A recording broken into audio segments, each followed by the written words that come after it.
welcome to Mono Rants at the Movies, a podcast where we rant about films you may have seen at house parties. I'm one of your hosts and jack of all trades, Mono, and she's light as a feather and makes me stiff as a board. It's my co-host and master of none, Kira. And got the boniest ass you'd ever meet. Still, stiff as a board, what can I say? Just as long as I don't sit on your knee. Didn't marry you for nothing. But that doesn't give much away, unless you're particularly familiar with the movie. Yeah, because I'm pretty sure that the whole trend of 12-year-olds at sleepovers doing light as a feather, stiff as a board came from this film. Because I know I did it. Me and my brother and my sister and all my cousins all took turns doing it in my grandmother's house when I must have been about, well, probably after this, so 11, 12 maybe. That was my lasting memory of it. Of doing this, and the scene of the walking through the cafeteria. Well, no, it's a pretty iconic movie. Well, to me it was anyway. Again, it may have to do with, much like Interview with the Vampire, my sister's taste in movies at the time. She watched it and was like, hey, watch this. And if you were in any way sort of alt or goth or I'm spooky, you watched this film as well. Well, yeah, and I think it would have come out... Well, particularly if you were a girl and were like... I mean, I was just about to say it would have came out on video when I was about 12 or 13, so I certainly didn't have any problem watching a film with Robin Tunney, Fairuza Balk, Neve Campbell, and Rachel True. Like, they are all easy on the eyes. Yeah, and they were all nearly 30 filming this.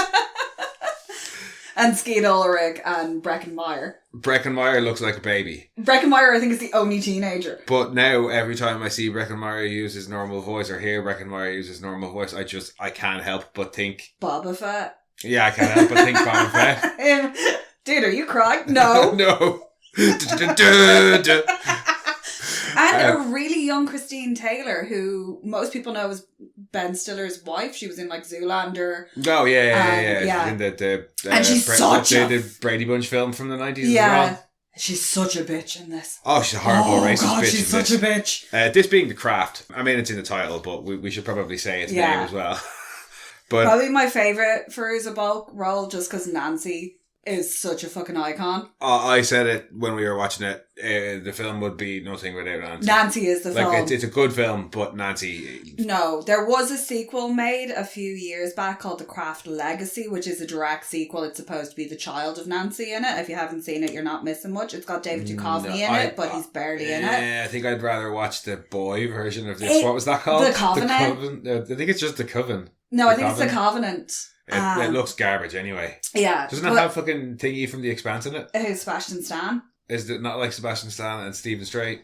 Sebastian Stan, Stephen Strait, Tyler Kitsch, Chase Crawford, so I do have to get it. Oh okay. Hang on now. So 2 actors from 2 of our favourite shows. Yeah. We might have to give it a watch. Yeah. But yeah, basically it's the exact same thing, but instead of 4, there's 5 of them. Ooh. I know. One more makes it better. Yeah. No, there is a sequel to this called The Craft Legacy, and because you don't have Nancy or a character that is as completely batshit crazy as Nancy, it just falls really flat. Yeah. You need that. You need the fact that she is really, really unhinged. Oh, and particularly... Well, hang on, no, we'll do a summary before we start talking about Fairuza Balk's excellent Oh, I wanted to be her so bad from this film. I wanted the fashion, the attitude, everything. I very much was going to make you Nancy in the intro, but I had to go for the dick joke. Sorry. Yeah, no, that's fine. Summary. When Sarah moves to a new school in LA, she just wants to keep her head low and maybe catch the eye of the star football player. Instead, she catches the eye of the eye of 3 local witches looking for a 4th to complete their circle. As the coven grows in power, one goes a bit mad, leading the 2 others astray, leaving Sarah with a choice about how to use her power. Yeah, What I like about it, even though I'm a middle-aged man, is it, probably what I like more about it at the time, is it's a good teen drama film with some witch shit in there as well. Yeah, and it's not like your atypical, like, yes, there is a boy involved, but it's also just how mean girls can be. But it's that's why I say it's a good teen drama, because you've got boy drama, You've got horrible bullying. Yeah. Of like racist bullying, and then just straight up bullying. Bullying, yeah. Yeah, it's all that, but then the witchcraft is what moves it further along. Like so wonderfully 90s. Oh my god! The soundtrack in particular. The soundtrack's crazy. Except for the closing credits, they really lose it. They fall at the final hurdle. But I was like, everything that they wear in it, everything the girls wear, I was like, I had that. Oh, it's pure late 90s fashion. Like, it really is. And weird to see Nev Campbell as... I don't know what it is. As the ugly one. No, not as the ugly one. As like actual like mean bitch. Well, I don't know what start off that way, obviously. I don't know what it is about Nev Campbell, but she just looks like Sweet and Innocent to me. Well, because she kind of plays Sweet and Innocent, or did play Sweet and Innocent a lot. Yeah. You know, because she was on fucking... Well, except for Wild Things. Yeah, but the whole point of that was that it was against type, because wasn't she in fucking Party of Five? I don't... Well, except for like Scream, because Scream was really... Yeah, but she's the innocent good girl in that as well. Yeah, she's Sydney. Poor Sydney. And the whole thing about that is it's all meta, so obviously she's a virgin, because if you're not a virgin, you die. Yeah. She was in Are You Afraid of the Dark? Who? Nev Campbell? Yeah. Oh, alright. Just one episode though. No, she wasn't in Party of Five. Was she not? No. Oh. It's only who I'm thinking of. And Wild Things was before this. Was it? Mm-hmm. Oh, no, it was just after it. Sorry. Scream and this were the same year. This and Scream were the same year? Oh, well, I know which the bigger film was of the two of them, but still, this is very, very good. Just when you're up against Scream. Yeah, no, but she is. Like, I don't know why I have this view of her of always being like the sweet innocent character when... Because she gets cast that way a lot. Did we not just establish that? Like, but this was like kind of her first big role, and she's a fucking bitch. Like, Bonnie is mean. Bonnie gets mean. But that's kind of the whole point, is they all get their power and they change. And Bonnie, it's nearly on a scale. Rochelle doesn't. Well, that's what I was going to say. It's on a scale of Sarah to Nancy. And it goes Sarah, Rochelle, Bonnie, Nancy. Because Rochelle does feel guilt she for revels what she in it does first, but then you can see, even before she sees herself in the mirror going bald, that she is starting to like feel bad. Yeah, well, her reflection won't even look at her. Laura is the bitchy character. Yeah, the reflection not looking at her is nice. But Bonnie does once... it kind of cracks me up, because Bonnie just comes into school one day with short sleeves. And all of a sudden, all the boys are like, "Oh, hey, Bonnie." Yes. It's the same Bonnie. It's she's all that when she takes off the glasses. Yeah. And is like, "Oh no, the weird artistic chick is actually hot because we washed all the paint off her." It's not quite that bad, because it's not quite that bad, but my god, I want those knee socks that she wears all the time in it, because she's always in the little tiny skirts with like the big high socks. So's Robin Tunney. Yeah. Sarah's actually probably the weakest character of it. Well, not Robin Tunney's fault or anything. No, but like she's the kind of good girl. But well, just like you don't. She spends a lot of time screaming and running. God, she runs so funny. She put the arms right out. She runs so funny. There's at least 2 occasions where I pissed myself. And I'm sorry, Robin Tunney, even if you are listening, I know you're not, but you run fucking funny in this film. I want a big thumbs up for that's how you do a wig. That's right, yeah. She shaved her head for Empire Records. She actually shaved her head in a scene in it. So she had wrapped Empire Records just before doing this. And ironically, in Empire Records, that character had also slit their wrists, which leads to the head shaving. Oh, right. So that's a wig, and you wouldn't think it's a wig. I didn't know it was a wig until you told me. Yeah, that's how you do a wig properly. It is not hard. And what? 15 years before Twilight more? It's just if you put the money into a good quality lace front and actually take the time to do it right. Yeah. People at home do it all the time when they do wig installs. It's not hard to fucking do, and you're getting paid to do it, so do it properly. Well, what are you telling me for? I don't know. I don't wear wigs. I know. But yeah, no, wig aside, I don't get an awful lot from Sarah in this. She's just, it's kind of obvious stuff. It's like, oh no, you're being bad now. Stop being bad. Yeah. And then she runs and screams for a little bit, and then she stands up for herself, and the film's over. And I'm like, you can was kind that of her character arc? understand why Nancy goes off the deep end, because her life has been fairly fucking shit up to this point. Yeah, well, I mean, certainly they make her show Nancy you almost enough. like sympathetic in a way, because you do you do feel for her, but then when she's going a bit like mad with the power, you're like, oh, okay, no, she was actually just nuts. Well, I mean, it's kind of there anyway, because like it doesn't seem like her mum is necessarily bad to Nancy beyond her choice of romantic partner not being good for Nancy at all. But like beyond that, she shouldn't really, well, from what we see, she shouldn't really resent her mum as much as she does. Yeah. But beyond that, yeah, they do make her fairly sympathetic, especially when creepy stepdad tries to lift her dressing gown. Yeah. It's like, oh yeah, no, okay. It's a whole white trash type cliche it's thing. Like I told her, she's white. And I was like, damn, Rochelle. Fucking blunt much. I also, like, it's a Catholic school. It's a private Catholic school, so she must be there on some sort of scholarship, because they cost a lot. Well, yeah, in LA, a private Catholic school, I would imagine, that's a pretty penny. And yeah, none of the rest of them. We see Sarah's house, and it's fucking massive. We don't see much of Bonnie's house, but we know that her parents can pay for this. Oh, the treatment that she gets off the captain from Starship Troopers? Yeah, but that's an experimental treatment, so it's going to be costly, and her parents can afford to pay for that. So they're obviously well off as well. Yeah. I think, do we see Rochelle's house or anything? No, we don't see anything really to do with Rochelle. Yeah, probably well off as well. So yeah, we'll guess scholarship. Yeah. You know? Something. I don't know, friends with the bishop. Who knows? I was going to say not a euphemism, but could be. It's the Catholic Church. He takes him on holiday, you know. Bishop Len Brennan is her real dad. Shit, maybe that's it, because the creepy dude is a stepdad. Yeah. Maybe her dad is actually a bishop somewhere in the diocese, and that's how she got into the school. No, Nancy is just, she's one of the best things. And in like a sharp contrast to what I was just saying about Sarah, everything else about Nancy is great. Like, I love her the whole way through the film. Oh, Fairuza Balk is just fucking brilliant at derangement. Particularly when Skeet gets yeeted out the window. And she's doing he's sorry, and shaking her head and being all on the pointy boots on the tippy toes, and they're just dragging towards it's after that. But that's so good. Yeah. The whole scene is great, but just they're hitting her head and shaking and just screaming, he's sorry, and she's looping, and it's getting more and more hysterical. Yeah, Fairuza Balk's fucking and then again, you get it when she's attacking Sarah at the end. Oh, when Sarah's trying to bind her. Yeah. And that manic, frantic, just, I will destroy you. You kind of see the cracks coming when she finds all them dead sharks. And it's like, oh, it's a present for me. Well, after the walking on water thing.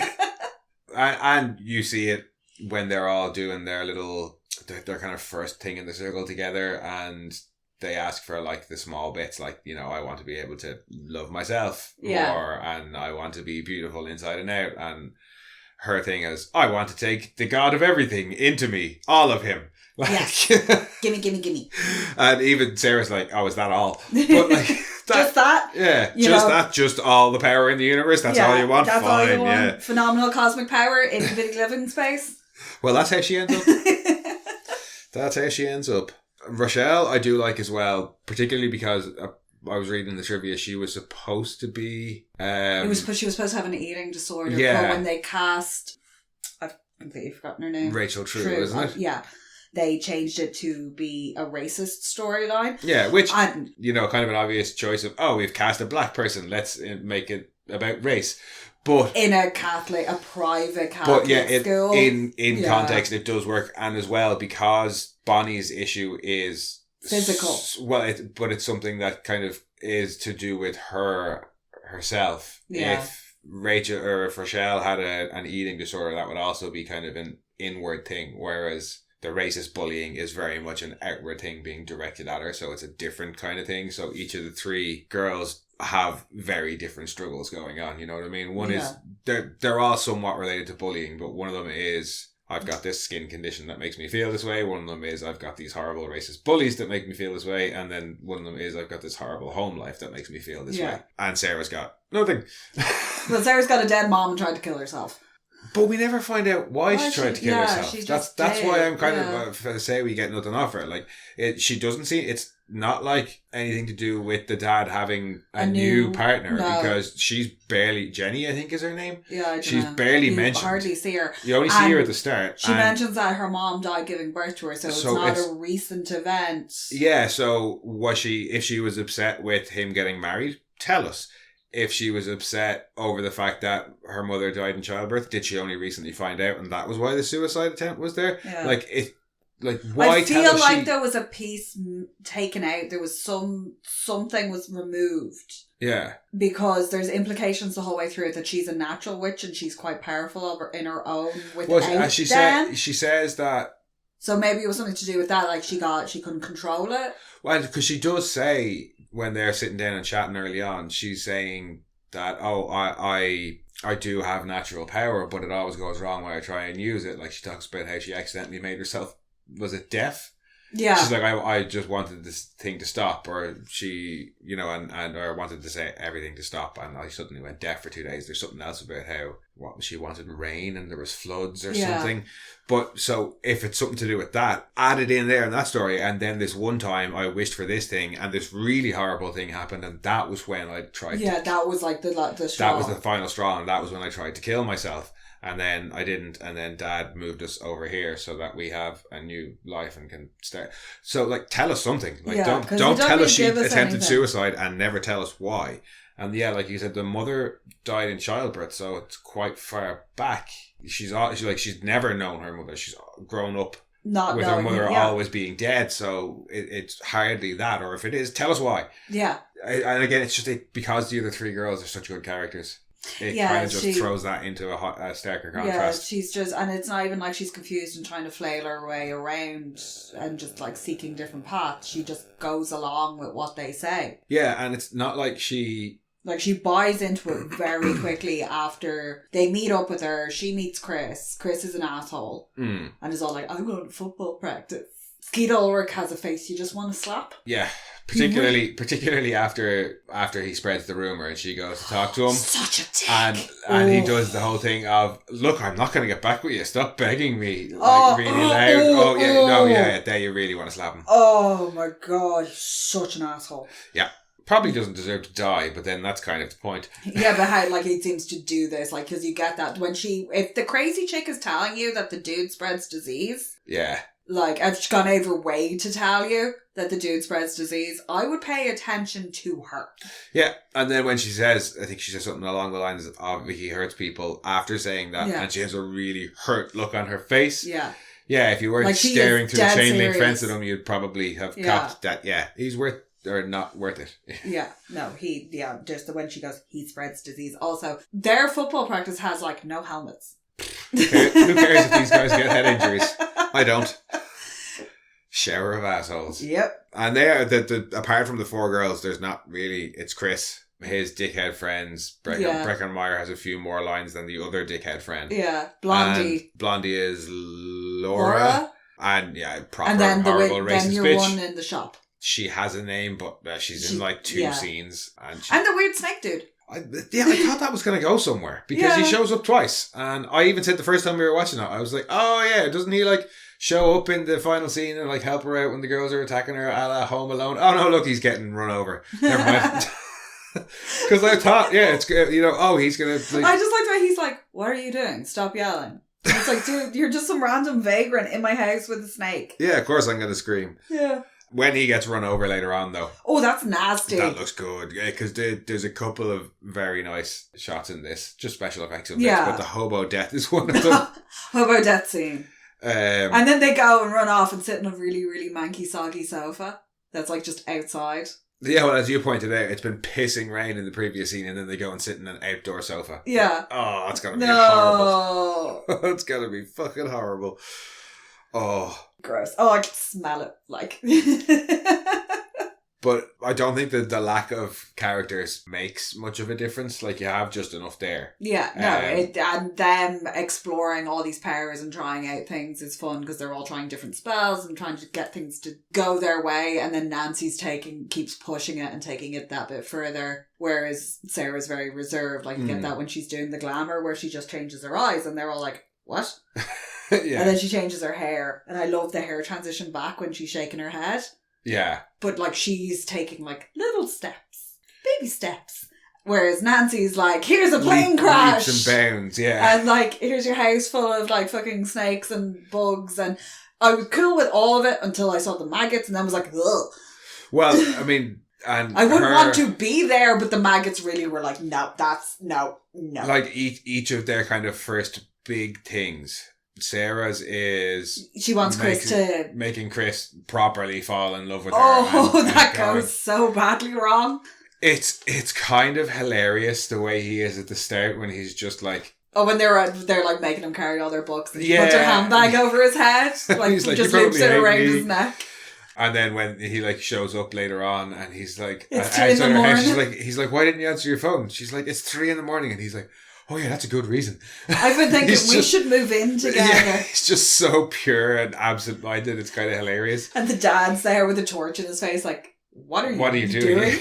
But that's her kind of first big thing. Yeah. Bonnie wants her... Bonnie's first big thing is... her scars is the scar to go away. Rochelle's first big thing is... she wants to be left alone. Well, no, first she kind of has to be left alone, but then there's the bit where... oh, she braids the hair into her own hair. And she starts to lose her hair. That's her first big thing. And Nancy's first big thing... is killing a guy. Like, she might not have initially meant to do it. I think in the moment... like, it's not her intent, but it's what happens. Yeah, she just straight up kills a dude. When she realises that's what she's doing, she doesn't try and stop it. No. Like, she continues completely reckless whether she's driving at high speed and she's just changing the traffic lights as she goes and she really causes 2 wrecks. Yeah. But yeah, so each of their first things is somewhat serious, but it's make a guy fall in love with me, make the bully stop, and make the thing that I've always hated about me go away. Yeah. And kill a guy. But so she immediately starts much bigger than the rest of them. Like, the 3 girls want to change their circumstances. Well, Nancy definitely wants to escape her circumstances. And Sarah's ask is really trivial compared to the other ones. The bullying that Rochelle is getting, it is so extreme. It's horrible. So disgusting. When she's talking about finding a pube in her hairbrush. Yeah. And then being like, oh no, it's just one of Rochelle's nappy hairs. And just, I hate that fucking word so much. That when fuck me, I had forgotten it was racist bullying. I remembered it was bullying and I remembered the hair falling out, but I forgot it was racist bullying. So when she said that, I was like, whoa. And she's up. Like, is that supposed to be just like casual? Or is she actually supposed to be racist? And then she follows it up with being even more overtly racist. And openly racist. In a way, I was kind of relieved because that was the intent of the film, as opposed to the film just thinking that was an okay insult to put in there. Like, that's really, really serious. She's interfering, like, she's on the swim team. She's really good. This could be a scholarship for her going into college. Yeah, and you see it because as soon as... she's interfering with that. As soon as Laura becomes more concerned with her hair falling out and not bullying Rochelle, you actually see, like, when the coach is looking at her, attention to her now. Yeah, when the coach is like looking at her hair, and then she does a fantastic dive, and he's like, "Oh shit, she's actually talented," kind of thing. And for Bonnie, her scars and all that, it's affecting her self-esteem. It's holding her back. She can't be forward and out there because everyone calls her a monster. Because I think I don't know what happened to her. Did she pull boiling water or something down on her as a child? I thought it was supposed to be some sort of genetic condition or something. I can't remember now. Yeah. Doesn't matter. But kids are cruel. Oh, yeah. Kids are horribly cruel. If you've got really bad scarring, she's been picked on for it a lot. And you can see that the early thing, she's like really bundled up. She's wearing a turtleneck. She's got her hair down. She's wearing a coat over it all. Because I think she was the one who had the great quote about as they grow into their powers, their skirts get shorter. Yeah. So that's holding her back, and it's affecting her life in a major way. And like when she goes in for the experimental procedure, and your one is as good at giving instructions in this as she is in Starship Troopers, because she's like, oh, it might feel a little bit of pain. Yeah. A little bit of pain. She's Cute screaming. Yeah. And her being like, you have to lie still. Yep. And like for Nancy, obviously her home circumstances are absolutely fucking dire for both her and her mother, but they can't seem to find a way out of it. But on that scale, again, and back to kind of Bonnie being a bitch, once they get the thing that they want, their reactions are telling. Sarah is full on, oh, this was probably a mistake. Like, I do not want this. Rochelle starts off, as we said, with glee, because it's stopped, but then she does seem to realise when she sees her in the shower and she's like, it won't stop, why does it keep falling out? Yeah. It's still happening. She's kind of like, I'm not sure I wanted it to go this far. Yeah, having her hair fall out once. Yeah, and like, they're both on the kind of good end, and then you've got Bonnie, who goes from being bullied to near enough immediately being mean because she's one of the pretty ones now. Yeah. And like going around and slapping boys on the ass and stuff. Yeah. And then Nancy, as we said, kills a guy, and then the consequence for her killing a guy is she gets 175 grand. Woo! So she's like, fucking A, continue down this path, this is great. But the only thing that I like, or say I quite like that there is that scale of response to it, but the thing that I don't like is then in the final scene when the girls turn on her. Yeah. And then when they show up later on, or sorry, before that, when they're in the bathroom, Rochelle seems to be nearly meaner to her than Bonnie is. You know, when they show up in the bathroom and they're like, trying to intimidate her. And I'm like, that we've lost the scale there. I kind of thought that she should have been that, like, when they turn on Sarah, Bonnie should have been completely following Nancy's lead. And Rochelle should have been hesitantly following Nancy's lead. To keep that scale the same, if you know what I mean? They kind of swap back and forth. Bonnie, like, depending on what's going on. Because they're both her little minions. Like, Nancy is very much the leader. Oh, yeah. And they are absolutely under her sway, like. And because even at the end, they're like, sorry about, what happened. We got took it too far. And Sarah's like, what, when you tried to kill me? Yeah, you did. Yeah, you don't show up. Like, that's, I think, when you see Bonnie's true character, because she's like, do you still have powers? Oh, no. Yeah. Do you still want to hang out? No. Yeah. No, but, like, I do you can not. see her fishing and being like, well, if you have powers, I still want to be around you because you can do things for me. Oh, yeah. That is what it's supposed to be. And in that scene as well, Rochelle doesn't seem to be any more sorry than Bonnie is, really. Yeah. They're like, it was a prank, right? It was all just a glamour. We didn't, kill your family. We just made or make a plane crash. Yeah. Yeah, I do like that whole final, not fight scene, but that whole final confrontation in with the house. Them floating in the air. Oh, just all the bugs and snakes and stuff. Yeah. Particularly the shot when the rats. when all the wrought ironwork in the window frame is being changes. The shadow of it changes to the snakes. Like, there's a few nice little bits like that in this, and that's one of the ones that I really like. The dragging of the feet across the floor as well is another great shot. And as I said, when she's screaming, he's sorry.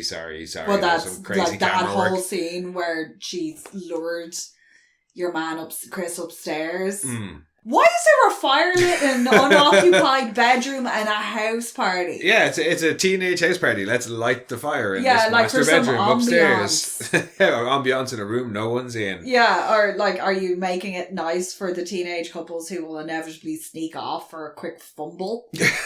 Apparently. Yeah. No, just on the visuals as well, when they do their invocation on the beach before all the sharks end up dead. Oh, when there was actually a storm happening and kept blowing everything out and everybody got real freaked out. But some of the visuals and the camera work on that scene in particular are really, really cool. Like, so it is still quite a stylish film. That between you get the initial circle scene when they go on the little bus trip and the guy's like, watch out for them, the bus driver. Oh, we are the weirdos, mister. That one. Yeah, but you have that in the forest and it's all very light and airy and open and they're, it's all done with love and trust. Yeah. And then the beach scene is very kind of dark and heavy and you've got a lightning storm coming in. And the waves crashing, it's very different kind of energy and atmosphere. It does feel like they've gotten in a lot over their heads. Oh, yeah. Like, they really fucking have, compared to what they were doing when they were like, oh, look, it's just butterflies coming to see us. Yeah, now it's a whole lot of dead sharks as our friend walks across the water menacingly towards us. Yay. Hooray! And then, like, screams in joy when she sees the dead sharks and says it's a gift. And all the people further down the beach are like, okay, move away. Let's get her away. Yeah, no, we're not going near her. You want to go near her, you can go deal with the crazy one who's hugging the shark. We're just going to go over here. We mentioned it earlier on, though, as well, the light as a feather, stiff as a board scene. I do enjoy that. Oh, it's classic. It's classic. I will say, though... She's like, nothing's happening, guys. They have Nancy in the middle on one side, and her hands are right in the middle under Rochelle's hips, instead of, like, one under the shoulder and, like, one under the knee. Why don't you do that? You put them together. That was always the way you did it. You didn't space them out. You put your hands together. Yeah, no, but, like... when there's 3 people, try and make it even at least. Well, whoever's down the bottom just has a foot.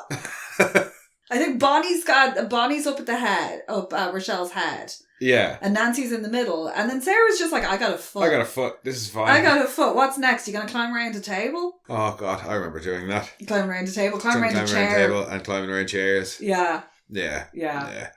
I used to be able to climb around a table. I could not do it now. I'd give it a shot. No, I just fall off. You absolutely would. Depends on the table. Yeah. I'd still give it a good go. But when they drop her then, when it's Bonnie's mom, it's like, I have toast! Are you smoking weed in here? Are you doing drugs? No.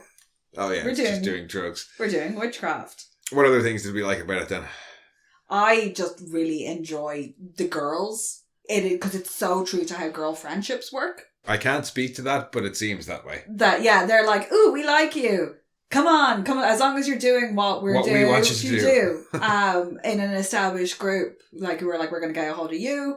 We're going to make you go along with it. And the second that you go against us, we're going to cut you off. Because it happens. It happens all the fucking time because girls are vicious.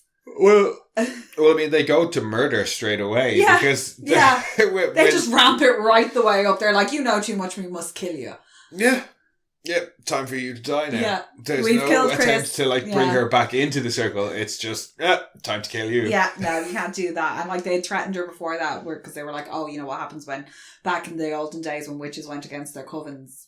But I think that's them. That's them saying we're going to kill you. Yeah, that's not them deciding ways. That's not them saying if you don't. Because on her first day of school, they're like, "Come, we're gonna go shoplifting. Come on." Yeah. It's very different to get in, loser, we're going shopping. It's like, come Get on. on the bus, loser, we're going shoplifting. Yeah. And then don't look at the people, don't make eye contact. And so where do they go? To the one store in town, presumably, that has witchy supplies, and they're going to shoplift from there and get themselves banned. No, shoplift from somewhere else. Yeah, your one's just like, you're not like your friends. Because you're going to pay for shit. I think that's just her catching her out because she knows, oh, look, here comes the girls that steal from me all the time, and they've brought a new one, not letting this new one away with it. The amount of candles lit in that shop must be a fire hazard. Well, she lights them all pretty proficiently later on. Yeah, just one match and all the candles. I do like that. Maybe she lit the bedroom in the fire. The bedroom in the fire? The other way around, the fire in the bedroom. No, for me, I think I really like all of it. Like I said, I had one or two negative things for the characters, but it's a really moves enjoyable along. film. Yeah, no, it is. It's really enjoyable. It moves along. You get caught up snappily with Sarah in everything. You're kind of right on there with Sarah. What the hell is this? Oh my god! Look, new friends! Yay! Well, I mean, maybe that's why they didn't give her too much backstory, so that anybody can relate to her. Yeah, not quite the full Bella or anything, but. Jesus. She's an early version of that. But she does, proto Bella. Yeah, she's like, we can't do that. That's wrong. But she doesn't stop her doing things like, helping Bonnie or helping Rochelle. Well, I think she's the one who pulls out Laura's hair, and she's the one I think who she's plotting it in, knows what it is and knows what the spell is. And it's like, hey, we had this. There's this spell that can help, kind of thing. Because Rochelle asks, what will happen? She's like, what will happen if she doesn't stop? And she's like, oh, nothing good. Yeah. So I think, she is supposed to be teaching her. But it's not her. She gets kind of caught up in it. Yeah. But she never goes, too deep. Yeah, she's not really... She is using it for her own gain. But I mean, not in what the she's doing to same Chris way. is pretty bad, but Yeah. like, But she does we don't try really and, care because she he's an does asshole. try and convince him when he starts to get like a little bit intense, like showing up the house, and then when they find Oh yeah, she does. and then obviously when they go out for dinner and he tries to, or he takes her out for dinner and they're sitting in the car talking and she's giving out about the fact that the girls have turned on her, and then he tries to assault her Yeah. and she gets him fair old nutshot. Oh, she does, yeah. Yeah, and then runs off hilariously. Yeah, through the woods with the arms flailing to Rochelle's house, actually. That's right, yeah. That's where we see Rochelle's house. You only see the front of Rochelle's house then. And then they tell Nancy, and Nancy goes off to seek revenge. Yes. I do like when she arrives in the house party and you're one, it just spreads. Nancy's down. Here. Nancy's here. And Chris is like, really? Where? Cool. She'll know where Sarah is. Yeah. No, she's actually, so itty bitty. You don't realise how tiny she is until that scene where she's moving through the house party. You've just touched on two of the things that I do like the most about this film. Robin's running. Robin's running. Oh, the run with the bag, the skill bag. Yeah. I get it. I have done it. Sometimes it is easier to just hold it away from you.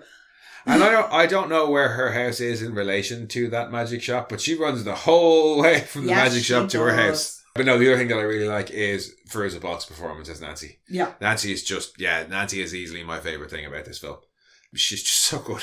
She's just so good. It's like, it was like Billy Zane in Demon Knight. Giving it all up. Absolutely the best character and the best thing about the film is Nancy. She's so good. Was there anything that you didn't like? There's some weird, dodgy CGI. It goes a little bit Lawnmower Man-y, but we'll let it away with it because it was 1996. The snake fingers. It's really only the snake fingers. The rest of the stuff that's like all the bugs over her feet and in her mouth and stuff look quite good. But sorry. No. The snake fingers don't look great, but that's only on screen for a couple of seconds. Yeah. And I mean, it was the year before Spawn. So it's definitely not as bad as Spawn. Spawn is the fucking... Spawn is the gold standard for shit CGI, especially, if you're in the 90s and in and around the time of Spawn. Yeah. And this is better. Yeah, because when you think about it, her coming the glamour, where when Nancy's like after squishing her, and she's like, where are you? And she's searching through the pile of like papers. Yeah, when she fades back in through the wall kind of thing. Yeah, that looks fantastic. Nancy turning into Sarah looks good. Oh, poor Chris. Even Nancy walking across the ocean doesn't look terrible. It doesn't look great, but it doesn't look awful. No. There is a bit where Sarah's lying on the floor trying to bind her while she's like slowly bleeding out. Yeah. And when Manon or whoever the god is coming for her, where all the pictures, you get the rolling thunder skies coming across them. That looks a bit crap. Yeah. But they're so small compared to the fact that like all those snakes and all those bugs and all those rats were real. You know, you can let them away with those little bits. And I think they use a lot of practical effects and stuff. Like in the trying to account for all those insects on set. Oh, that must have been a fucking logistical nightmare. Because like imagine you lose one maggot, especially because they're coming out through a vent. I don't know about the maggots, but certainly the cockroaches. Yeah, because there are like you get like acting cockroaches, for lack of a better term. Yeah, they're African hissing. Yeah, you can train them. You can keep them as pets. Apparently they're incredible pets to have. But those would all be trained working animals, whereas the maggots are probably just maggots. It's maggots. So maggots. Who cares if a few maggots go missing? And not only that, those cockroaches go missing, and that's somebody's. None of the rest of them have a smell. Maggots have such a distinct smell that it would not have been fun to be on that set. No. I think I'd have been most okay if I was on that set. I'd have been most okay with the rats. Yeah, the rats. I'd have been fine. I'd have been chilling over with them. Yeah, let me cuddle the rats, and maybe one or two of the big snakes. Yeah, maybe one or two of the big snakes. I'd like definitely. There's a beautiful tarantula. I'd be like, "Yep, hi. Can I come say hi to you? I'm not going to touch you because they're so fucking delicate. They get really easily scared." But maggots. No, maggots can fuck off. I do like the snake coming out of the tap. Out of the tap. Yeah. And there were scorpions in the snake, and I was like, "Ooh." No, the final showdown is it's a particularly good one for the film. Because they use her nightmare, because she was talking about the nightmare that she used to have. Oh, actually, that's one of the things that does look a bit dodgy as well, when she has the nightmare of all three of them coming in to strangle her. Oh, when they come in like the fucking... It doesn't look... They come in like fucking Smithers or Mr. Burns into Smithers' room in his dream. Oh my god. I was going to say like the Brides of Dracula and Van Helsing, the way they fly around the place as well. No, it's much more Mr. Burns in Smithers' dream. They kind of come flying in, but a bit more menacingly and a bit less homoerotically. It's just shot and lit weird. It's not that the effects look dodgy or anything. Yeah. It's just filmed kind of weird. It's the same when the three of them are hovering and Bonnie, they would just wiggle Bonnie up and down a little bit. Yeah, Nancy looks fine, but the two girls behind her are just really weird. Yeah, it looks weird. Because I think it's because Nancy as well, and she's tapping her little feet. Yeah, it's because Nancy's moving around a bit more, whereas the others are just kind of just the way she's and the hand pose as well, where she's like, yay! And then she's giving him the thing I do quite a lot, which is the long arm sarcastic clap. Well, also actually... just being like, good for you! Something that just occurred to me, isn't Itty Bitty Fairuza Balk in Return to Oz? Yeah. The scariest movie I've ever seen in my fucking life. She grows up and gets to become a wicked witch. Yeah. Because she's very much with the shoes and stuff. It's very much I love those shoes. I want those shoes so badly. Drop a house on her. It worked for Dorothy. Yeah. But I think it's just because she's so animated in that performance, and the two other girls are just hanging there like SpongeBob at the end of that musical sequence. I'd like to get down there. Yeah. After I Want to Rock. Yeah, it is a bit like that. But and they were just here, just move her up and down a wee bit. That's probably why, because otherwise they'd just been hanging there because they don't have much to do in that scene. It's all on Nancy. And she's so good. Oh, she is. She's fucking brilliant. But I just love the fact that the feet are tapping away at nothing. She's just, but it's just childish glee, Beyond the couple of things that I've mentioned already, not really getting much from Sarah. Rochelle sort of breaking the scale of how they respond to things. That's a really minor thing. And then the few, dodgy bits of weird cameras or weird CGI, they're the only small things that I don't like. And everything else about it is great. It's very 90s in its music and its fashion, but in a very fun way. But it's so true to the 90s though. Oh yeah. It's absolutely it's like if you watch Buffy, there's one Buffy outfit, if I could get it, I'd love to have it. The black boots, the leopard print dress, and it's a 3/4 length, hip length leather coat. Yeah. And there's just something so wonderfully 90s about it. And it was yes, teenagers did legitimately wear this shit. You would happily wear any of that shit today. Yeah, I do. I'd still dress like that. I am not opposed to a t-shirt under a spaghetti strap dress. No. Neither am I. That about sums up my feelings on it. Is there anything else you'd like to... No, this movie does have a very special place for me because it was a movie that I watched to death. I really did. I was like, weirdos! I'm the weirdo! There's not an awful lot of witchy movies. Well, I mean, there's plenty out there, but when you compare it against, your zombies and your vampires and things like that. Teenage girls exploring this and having the three misfits and the new girl and finding acceptance and friendship, and then it all going horribly wrong. But at the end of it, Sarah's stronger because she's accepting of who she is and that she doesn't need to fit in with them. And even more powerful, it would seem. Yeah, because she's crazy strong. Yeah. But no, it is. It's a really, really fun witch film. Very different from the last one we covered. Lords of Salem. Being Lords of Salem, and that was ages ago. It's also nice that they were a different type of witch. They were not necessarily Wiccan, but they weren't you get a lot of... They were more Wiccan leaning or But they weren't your atypical New England Satan worshipping witch. Yeah, they weren't Satan worshipping witches. They were ancient power worshipping witches. Yeah, which I enjoyed. I was like, oh, cool. Yeah, and the term Wicca doesn't get used once in this film. No, because they aren't Wiccans.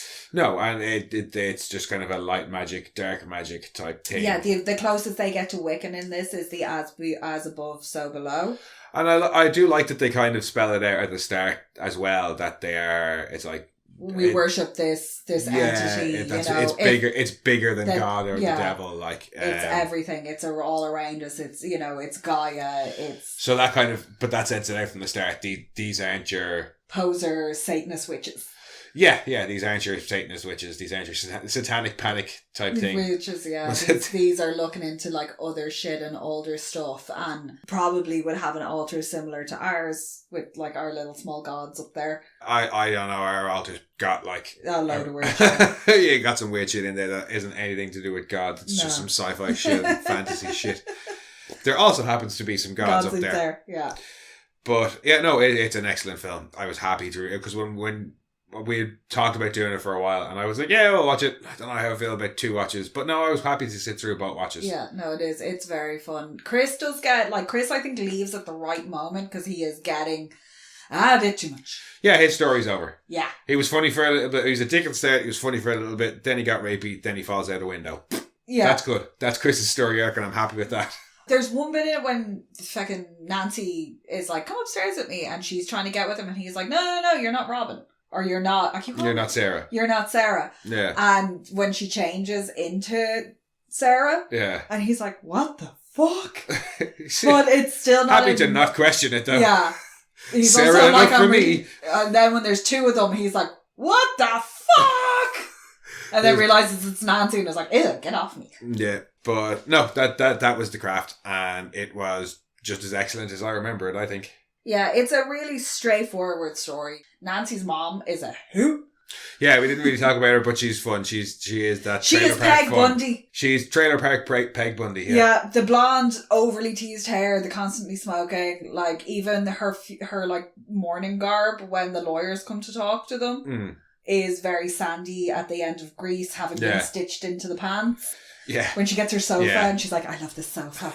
I wanted this couch. I don't speak much French, but the French teacher was kind of fun as well. Yeah, I have no idea what he was saying because it's a really old rip copy that I have that doesn't have subtitles. What he's got written up on the board is, I think it's, you would know what this says if you did your homework, but it's actually spelt wrong. And I think once or twice during the conversation when Breckin Meyer's character is like, I don't know what you're saying, he points to the board and says, you'd know what I was saying if you did your homework. How's he still in that school? Because he is stupid. Oh yeah, like we should be learning Mexican. Don't you mean Spanish? But no, yeah, the great film. If you haven't watched it in a while, go and watch it. If you've never seen it before, definitely go and check it out. Yeah, no, it is. It's up there with like. It's not got great ratings on your IMDb's and stuff, but it is. It's like I consider a it cult like film. up there, like with like Tank Girl and stuff like that, of like films that were really iconic. Oh yeah, no, it is. It and like if you go to the reviews, you see an awful lot of that, particularly the user reviews. But even if you go to like any of the more, say, recent reviews that are looking back at it, they always talk about how this film has a cult status, and I think it's well deserved as well. It really is. Nancy shaped how a lot of other menacing bullies were styled. Yeah, like Nancy as the scary goth. Like, is still wearing, like, they can't give out to her because she's wearing, like, 3 crucifix, like, 3 sets of rosary beads at any one time. Yeah, I think that's what The Craft's actual legacy is not the shit film, but the influence that it has and Nancy's type of character has had on films. But they'll never quite hit that level of, like, hysteria because I love American History X and she's fantastic in that as well. She's a fantastic actress. Yeah, she really is. The Waterboy would probably be the weakest thing I'd ever seen her in, but that's because there's not... It's an Adam Sandler comedy. It is what it is. It is what it is. Although her showing up at the end on the ride-on lawnmower is hilarious. She's about the best thing in that as well. Yeah. Just such a good actress. But this will always say, like, when somebody says Fairuza Balk, or Fairuza... I can't pronounce Fairuza. I think. Yeah, I keep trying to put an extra letter in there. Whenever anybody like says that name to me, that is the image. Oh, this is the role that comes to mind. This is the image of her with the short hair, the snarl, because she always has that kind of. She also, like me, suffers from resting bitch face. Yeah, she looks mean. She does look mean. Those eyes as well. Who's the sci-fi actress who was? I was going to say Evil Lynn. Oh, she was in Lords of Salem as well. Yeah, she's in tons of stuff. I want to say Meg Foster. Reminds me a lot of her, those piercing... Okay, I took like 80 episodes, but I'm starting to remember people's names. Those piercing blue eyes. Yeah. And then like the short mad hair. That's who I see. Yeah. That, I think, covers it for The Craft for this week. Yes. Like I said, go and rewatch it. It's well worth it. We will be back next week, but thanks for joining us, guys. If you want, in the meantime, you can head back and check out some of our previous episodes or our other podcasts, Mono Rants the Boys. Or you can come and chat with us on Twitter at RantsMono, on Instagram at monorants_the_boys. Or you can send your own rants to monorantspodcast@gmail.com. And we'll chat soon. Bye-bye.